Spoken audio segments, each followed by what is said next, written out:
Hi everyone and a big welcome to Steve's Kitchen. Today I'm going to be doing another budget meal and it really doesn't get any simpler than this. We're going to take the humble potato and we're going to turn it into what is a comfort food of mine from when I was a child.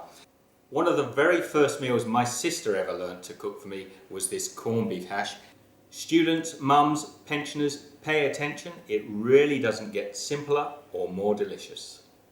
Into a large pot, I've peeled and cut up 1.5 kilos, that's 3 pounds of potatoes. And I've just covered those with water now. And we just add a little salt, possibly about half a teaspoon.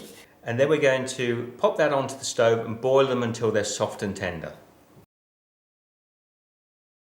Now you know your potatoes are ready when you can stick a knife into them and they go in soft and tender. We're going to take this over to the side and drain the water off now.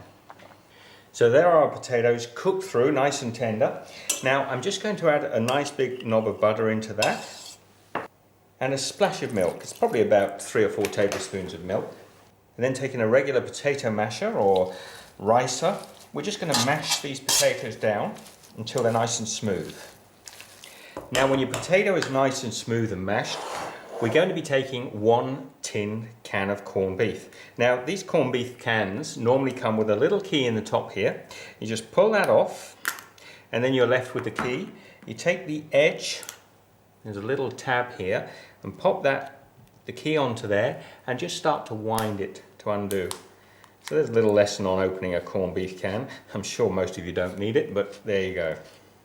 So when you've unwound the whole way around the can, open it up and just be careful. I've read once that more people go to casualty with corned beef can cuts than most other kitchen injuries.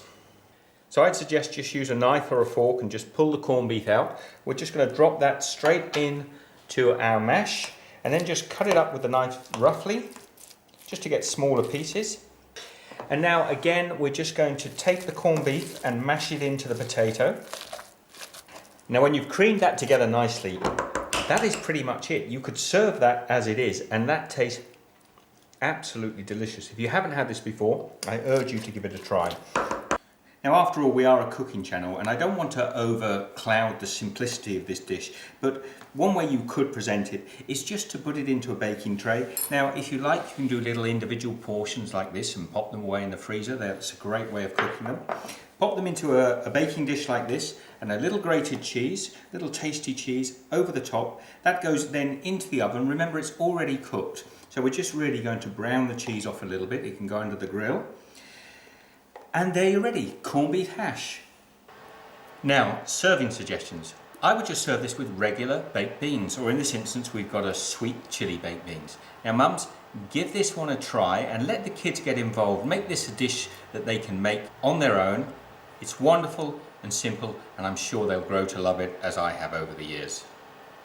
There you have it, guys. There's the little individual one there that I've cooked up just to show you. Now here's the corned beef hash with the cheese lovely and toasted on the top, and we can just serve a portion of this now. And as I said to you, keep it simple.